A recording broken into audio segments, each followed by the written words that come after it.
안녕하세요. 함께행복한교회 정유한 목사입니다. 1월 5일 아침 기도회 시작하겠습니다. 요한복음 1장 43절에서 51절의 말씀입니다. 다음날 예수께서 갈릴리로 떠나려고 하셨다. 그때 빌립을 만나서 말씀하셨다. 나를 따라오너라. 빌립은 벳세다 출신으로 안드레와 베드로와 한 고향 사람이었다. 빌립이 나다나엘을 만나서 말하였다. 모세가 율법책에 기록하였고 또 예언자들이 기록한 그분을 우리가 만났습니다. 그분은 나사렛 출신으로 요셉의 아들 예수입니다. 나다나엘이 그에게 말하였다. 나사렛에서 무슨 선한 것이 나올 수 있겠소? 빌립이 그에게 말하였다. 와서 보시오. 예수께서 나다나엘이 자기에게로 오는 것을 보시고 그를 두고 말씀하셨다. 보아라, 저 사람이야말로 참으로 이스라엘 사람이다. 그에게는 거짓이 없다. 나다나엘이 예수께 물었다. 어떻게 나를 아십니까? 예수께서 대답하셨다. 빌립이 너를 부리기 전에 내가 무화과 나무 아래에 있는 것을 내가 보았다. 나다나엘이 말하였다. 선생님, 선생님은 하나님의 아들이시오 이스라엘의 왕이십니다. 예수께서 그에게 말씀하셨다. 내가 무화과 나무 아래에 있을 때에 내가 너를 보았다고 해서 믿느냐? 이것보다 더 큰 일을 내가 볼 것이다. 예수께서 그에게 또 말씀하셨다. 내가 진정으로 진정으로 너희에게 말한다. 너희는 하늘이 열리고 하나님의 천사들이 인자 위에 오르락내리락 하는 것을 보게 될 것이다. 아멘. 네, 요한복음 1장에서는 예수님이 하나님이심에 대해서 집중하고 있습니다. 또한 세례 요한을 통해서 예수님이 하나님이심을 그리고 이 땅에 구원자로 오셨음에 대해서 증언하면서 이제 그 다음으로 세례 요한이 아닌 다른 사람들 구원이 필요하고 또한 복음을 통해서 자신들의 삶을 이제 바꾸어내고 또한 하나님의 복음을 이제 이 땅 가운데 뿌려야 할 사람들의 이야기가 한 명 한 명 등장하고 있습니다. 세례 요한이 그랬고 또한 안드레가 그리고 어제는 시몬 베드로가 그러했습니다. 오늘 말씀에서도 이제 빌립이라는 사람과 나다나엘이라는 사람이 나옵니다. 빌립은 예수님의 제자이죠. 예수님의 제자로서 이때 예수님이 빌립을 부르셨다라고 말씀하십니다. 그리고 빌립은 자신과 함께 어떤 교제했던 사람들 가운데 나다나엘이라는 사람에게 나와 함께 가자. 이제 내가 메시아를 만났다라고 어떤 복음을 나다나엘에게 전하게 됩니다. 자, 그랬을 때 이 나다나엘이라는 사람은 그 말을 듣고 이렇게 반응하죠. 나사렛에서 무슨 선한 것이 나올 수 있겠어. 뒤에 예수님과 나다나엘의 대화를 통해서 보자면 나다나엘은 좀 하나님을 믿는 어떤 신앙이 많이 변질되고 퇴색되어진 그 시대 상황 가운데에서도 어쩌면 하나님에 대해서 또 하나님이 보내주실 메시아에 대해서 순수하고 순전한 마음으로 기다리는 사람이었던 것 같습니다. 어쩌면 간절히 메시아의 오심을 순수하게 기다리고 고대하는 사람이었죠. 그런 그에게 빌립이라는 사람을 통해서 이제 그 메시아에 대한 소식이 들려졌습니다. 그런데 그때 그 메시아에 대한 소식을 바로 나다나엘이 받지 못합니다. 왜 그렇습니까? 자신이 갖고 있었던 어떤 신앙적인 기준 또는 어떤 메시아에 대한 자기 안에 기준이 있는데 그 기준과 그 예수 그리스도가 달랐기 때문에 그렇습니다. 자신의 기준에서는 예수 그리스도는 베들레헴에서 나시고 또한 왕으로 오실 분이신데 예수에 대해서 얼핏 듣기로는 나사렛에서 목수의 아들로 태어났다라는 것을 나다나엘은 알고 있었던 것 같습니다. 그러자 나다나엘은 나사렛에서 어떻게 메시아가 날 수 있냐? 그러니까 그렇게 천한 곳에서 어떻게 메시아가 나올 수 있겠냐라고 말했던 것입니다. 자, 우리는 세례 요한을 통해서 안드레가 그리고 또 안드레를 통해서 베드로가, 또한 오늘은 이 빌립이라는 사람을 통해서 나다나엘에게 예수 그리스도, 그러니까 복음의 기쁜 소식이 들려졌을 때 각각의 사람들의 어떤 반응을 살펴보고 있습니다. 이것은 모든 사람들이 어떤 좋은 소식, 뭔가 그 사람들에게 유익하고 좋은 소식을 들었을 때 그것에 대한 반응과 다르지 않습니다. 모든 사람들이 좋은 소식을 들으면 그것을 좋게 받아들입니까?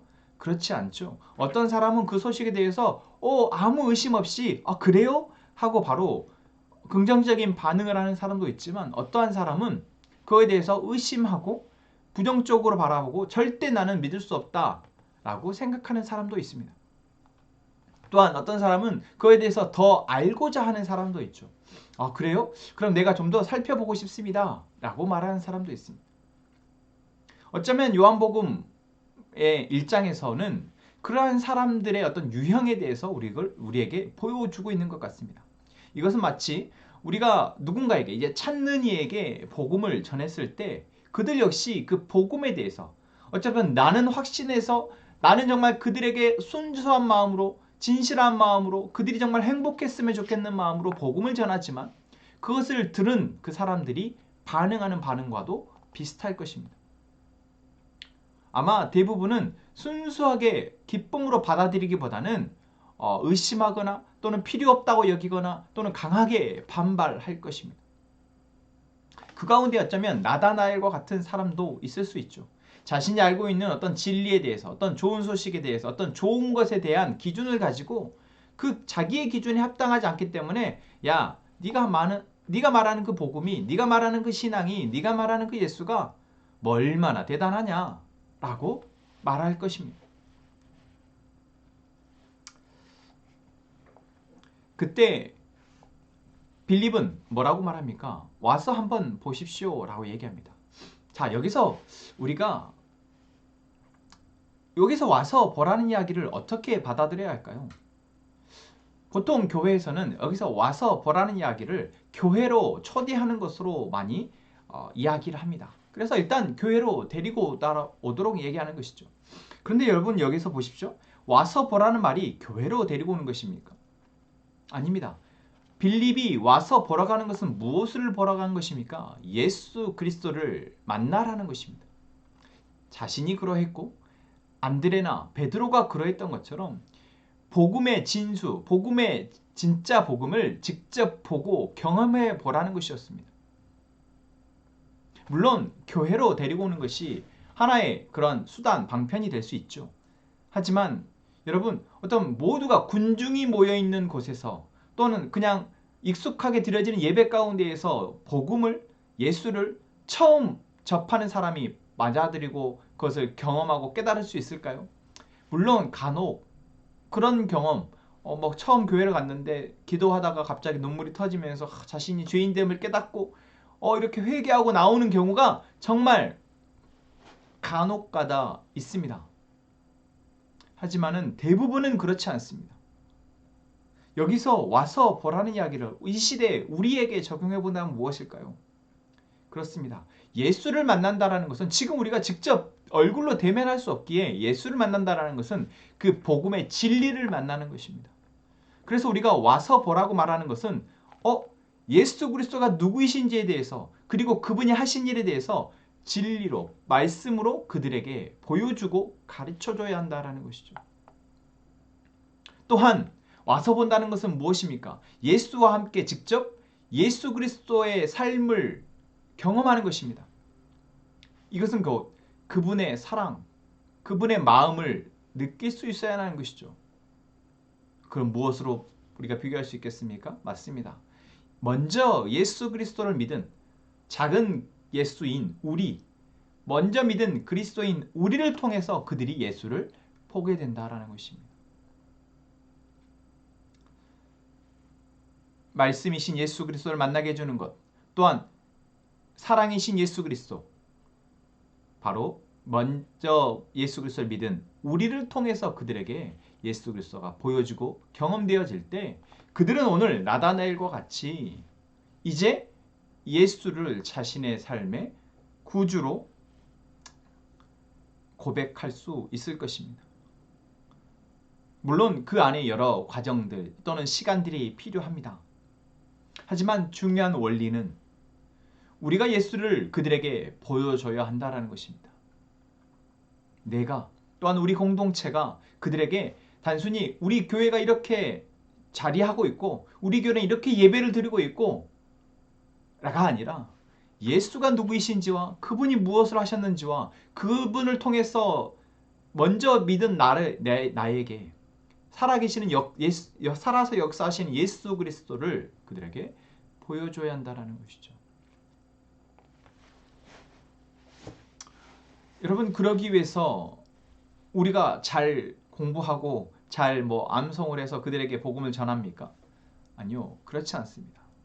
그러기 위해서 우리에게 필요한 것은 오늘 나다나엘이 예수님 앞을 직접 대면했을 때 자신이 알고 있던 종교적인 지식과 경험과 이 모든 것들이 한 번에 무너져 내립니다.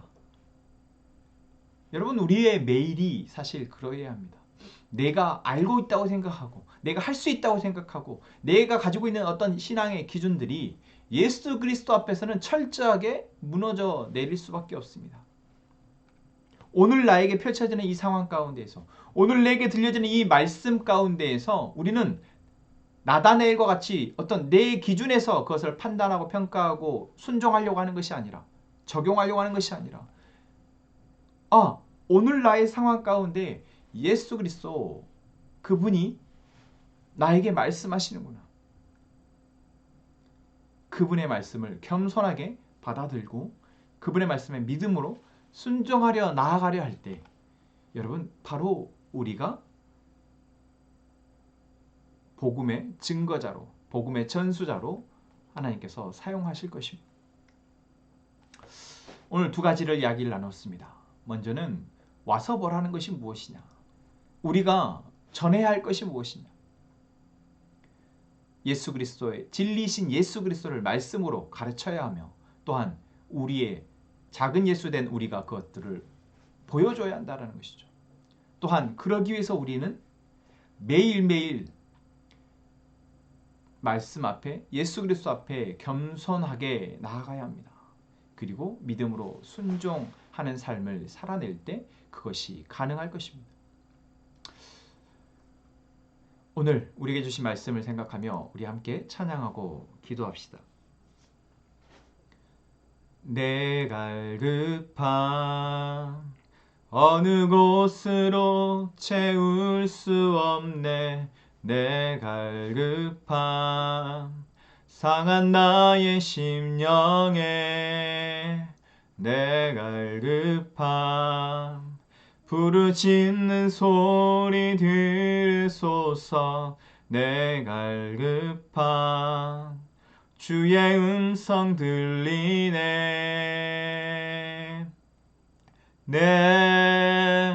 내게로 나오라.